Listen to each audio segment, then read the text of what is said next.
Hello and welcome to the Football Parliament podcast, your one stop destination for your football debates, discussions, and opinions.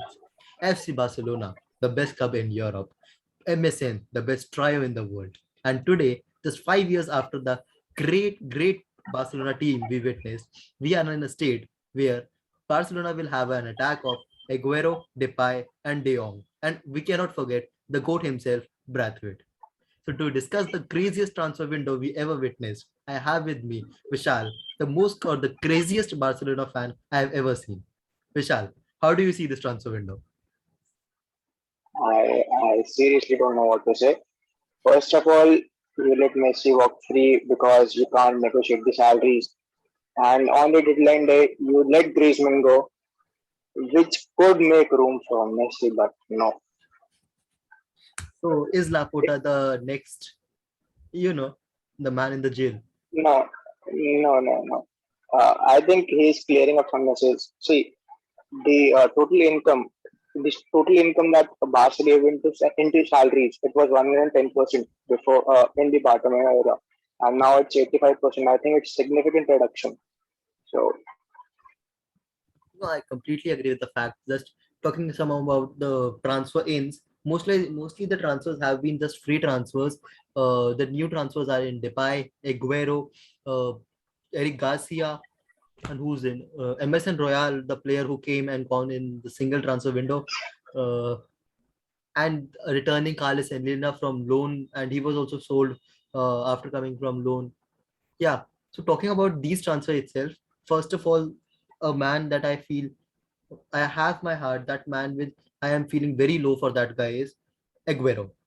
That guy left his oil merchant salary, a huge hefty salary, went to play with his best friend, who is no longer in this club. So how do I you seriously, feel about Aguero? Obviously, he's a world-class striker, but do you see him performing to the levels in the La Liga? of course, he performed very well in the Premier League. Okay, so there's no doubt he's a top class striker. He suffers from injuries. It's a phase. I don't know, but yes, he will come back and he will be deadly in La Liga. I hope so. Only after Brathwaite. He'll start after Brathwaite, right? The goat himself. See, don't talk about that man. That man started the post Messi era match, fantastic with the brace. Okay, and in the next game, he missed an open net. Because of that, we had to, we had, I don't know what to say, man. No issues. We You're had to talking. You're satisfy talking with to the a draw. Chelsea fan. You're talking to a Chelsea fan. We had Marathas. We had Workers. You can talk about that any day. See, when you, if you watch that match in which Barca versus Real, so what the name I don't know. So it was 4-2. Okay, he scored a perfect brace. Okay, there was no doubt he played well. In the next match, he misses an open net again a club which is known for its high pressing and its great in defense. Okay, but I don't know how Athletic never make it into top four. They are really hard to face. And talking about the first of all, we should discuss the biggest transfer that has happened. Apart from Ronaldo moving to Manchester United, that is Messi moving to PSG. We discussed that when the transfer happened, but now at this moment of time, it has all dissolved. You have seen the matches after that. How do you see the post Messi era? Are we ready to witness the post Messi era? See, we had to witness the post-Messi era after 2 years. Okay, no one was ready to face it now.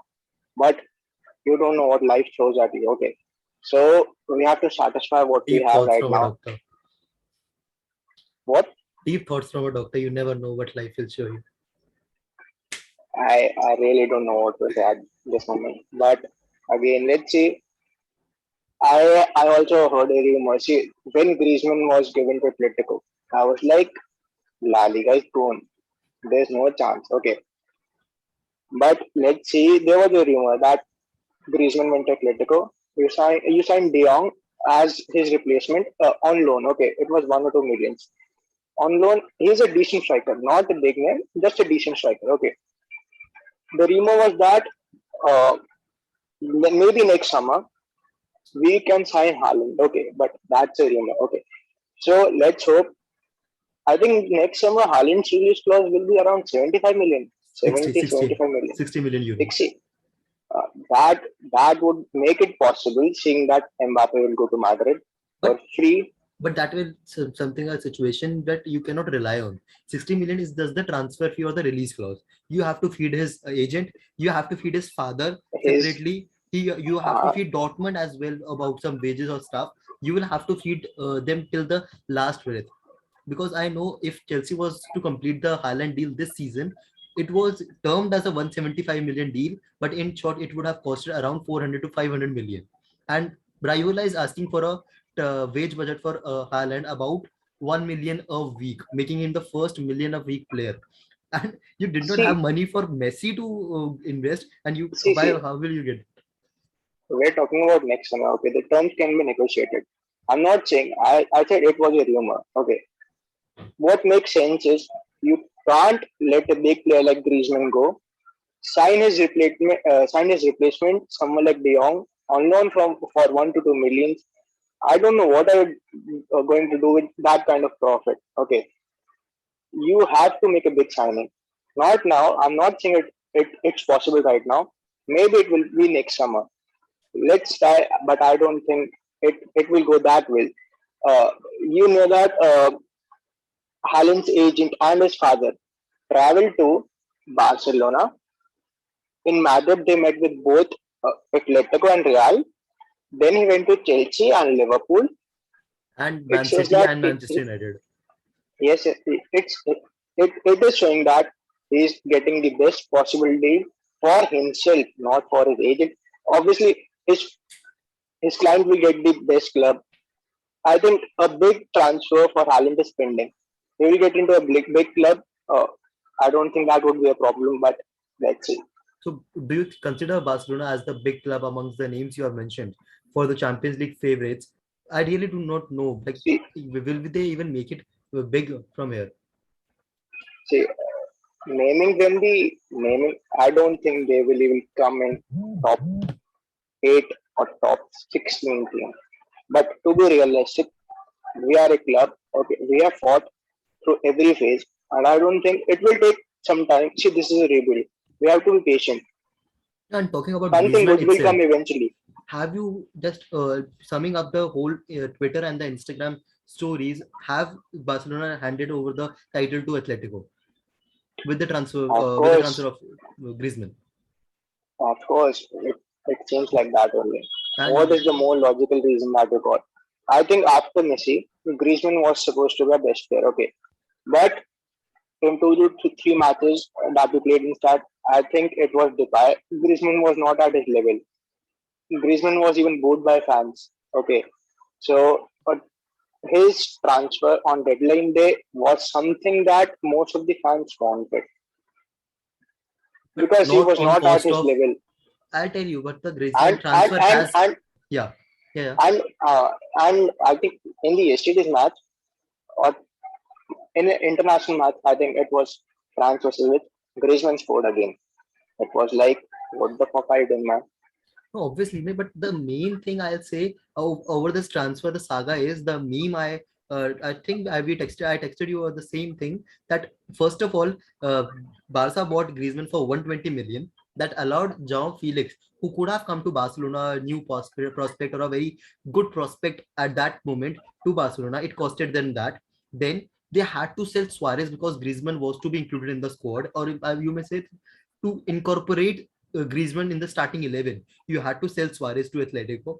They won the La Liga the previous season, and now he is going back to Atletico for a season-long loan and a 40 million to be covered. You lost on cash. You lost the La Liga title. You lost your key players. You lost obviously Messi. You lost because of Griezmann. You lost Suarez. So how is this even a good move, or is this the worst ever deal done by Barcelona? This is what I will call a shitty presidency. What Bartomeu did, he had 120 million. Exactly. Okay, if he could waited a if he had been patient, if he waited a little while, I think a big name wouldn't be a problem right now. Okay, he did that. He threw that on Griezmann, and you see the history with Bartomeu and transfers: 140 on Coutinho, 105 on Dembele. It doesn't make any sense right now. And Griezmann wages are 8,000 k per week. That was also something Barca couldn't afford. So him going right now is better internally rather than what we see Barca stances in big games. You don't know what will happen. And not talking about the other moves, Emerson Royal bought and sold in the same window. That is a very Emerson, good move for them. 17 million taken. a part of it obviously will go to better. I think. Yeah, obviously it will go to So Betis, but Laporta should be having a that's party. First of all, their club made and profit. I don't know what to say about that man. Seriously. Obviously, you did not Okay. need Emerson. See, That is the situation. Emerson Emerson wasn't needed, but he gave us 17 million profit. We are happy with that. Yes, I wouldn't exactly. say happy because every player who comes to a big club, he dreams to play for them. Okay, Emerson was this game. He was just signed 28 days ago, and 28 days later he was sold. Laporta even said that he had 300 million release clause. Okay, he would he would stay for many years, but I don't think that was going to happen. We have three right backs right now. First is Des, second is Mengueza, third is Sergio Roberto. Uh, Whether he plays in midfield or in defense, that matters. So Emerson was not in the plans. I think that it was even a business move just to But gain some profit. one thing that should have been in plans was a centre back. Obviously, you got Eric Garcia, So but who do you trust with Eric Garcia? Is Eric Garcia starting? And if not, and if even if he is starting, who will partner him? see, right now, if we look at Tommy, he will obviously pair Garcia with PK. Okay. So four at the back, Most of the not a fans, three at the back. uh, last season he went with the Highland. Obviously, I think three at the back, he will definitely go for it. In mid-season, anyways, if this 4-3-3 formation will not work for him. Okay. So the three at the back, I think it will be PK, Garcia, and Ayero. Okay. So, but I don't think that PK is what he used to be in his past days. So if we had to plan a back three, it would be Mengueza, Ayero, and Garcia. It's not a great lineup. See, it's definitely not a great lineup, but you have to make it better somehow. And any injury to any of these players, or in case Eric Garcia does not perform to the levels he is expected to, rather. So how do you see a Longley and like you cannot trust a Longley, right? Yeah, sure. And neither an Umtiti out of form. Yeah. Don't say that, man. Really. No, but to be honest, if they had to, like, 67 million is the profit you made from transfer outs and in. That is a very huge amount, but it has to be understood that they had to crisis in there, so they had to take this kind of profit from this transfer market, and also had to settle the wages of many new transfers that are coming in. I understand that fact, but do you see that needing a center back is a necessity as of now? I'll say. I think the first priority is a centre back. I don't know why the board And doesn't it say was it. before the I don't. window as well. We are sitting after the Yeah, sure, window, and this is the same situation. sure. I think we needed at least two centre backs. They signed Garcia, and they were like, okay, we are okay with that. And they straightly went to signing more forwards. What is the use of signing more forwards? Like, I'm not talking big, but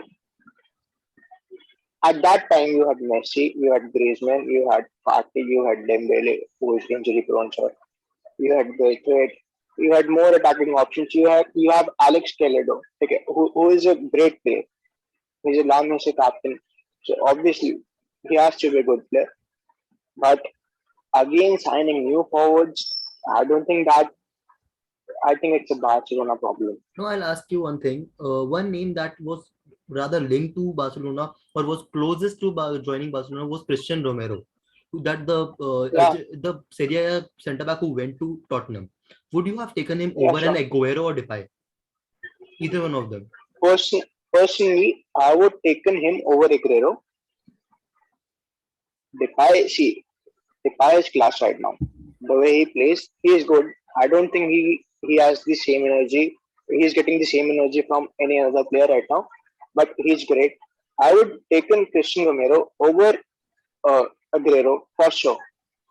See, He's a great centre back. He, obviously now the midfield is stacked for Barcelona. Attack is also stacked with the transfer window that they have. Obviously, they have a very good attacking lineup. They have very good backups. If Dembele and Ansu Fati are not injured, then Barcelona has a complete squad to in the front third or the last third of the pitch, I'll say. But obviously, Ter Stegen is a wall in the back. But defense is something. If as an opposition I am going to play in the Camp Nou, I know that I won't be facing the elite Barcelona defenses that we played. It is obviously if I have to play a young Araujo or a young Eric Garcia as well and a aging Gerard Piqué who should be in the boardroom, I would say, rather than being on the pitch as of now. Obviously, it does not scare me. that's so okay. That that is what worries me. The thing that doesn't scare you, it is the same thing that worries me. Okay, I don't know, but let's hope Araujo should improve. He has pace and he gets forward when there is a corner. He steps up. I think he's great there, but he needs to improve on his defending. If Araujo can improve that, I think that would be the best we can get from him. Him And and Garcia yeah, could be a thing in the future.